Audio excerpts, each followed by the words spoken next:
Today we're at Melbourne Walk. It's a mixed-use project that encompasses a retail podium and 2 hotels above. And as a city-making project, especially when we're talking about the pedestrian realm, it's incredibly exciting to be a part of. The project really started on site. There was originally a collection of 8 buildings that has been amalgamated into what we see on site today.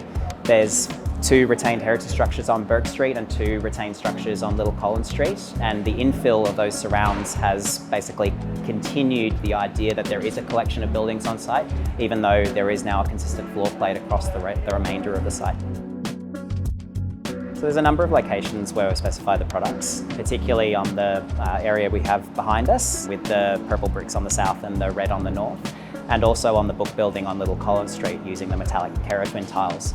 Particularly with that specific location, the textural responses to the buildings by using the reference of the old Coles building adjacent, which is now home to Mecca, the ability to be able to skin the facade and depth that was able to be maintained by using something like that product gives way to the copper cladding behind and then the actual windows opening, so that the tactility of the materials and the size of the tiles that was able to be actually implemented has almost been able to capture the artisan nature of the tiled structures that we see around Melbourne from the turn of the century. The brickwork installation in particular was actually a bit challenging, just because of modern construction techniques. When we set things out, we have to do it for an entire facade rather than natural brickwork, which obviously starts from the bottom. So when considering that and considering the actual fabric of a building that sits behind, it was really important to actually lay the entire brickwork out at a 1-to-1 scale to ensure that our soldier courses and our header courses are all in line. Otherwise, we're going to have major alignment issues. When we're considering sustainability, it's important to consider the whole cradle to grave scenario.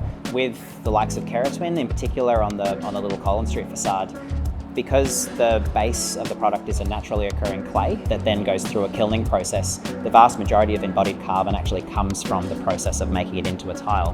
When you encapsulate the long-lasting nature of the product, the minimum maintenance, self-cleaning, it allows for the entirety of the lifespan of the product to really be considered. These buildings are going to be here for 100 years, so we want to maintain something that is going to be as long-lasting as that. It's really rewarding to see the project manifest and see what we've been designing for such a long period of time come to life on site. Being able to see people walk through the actual project and interact with the materiality and the design decisions that we've made over its course is really why we do architecture. So I think that's an incredibly rewarding experience to see that come to life.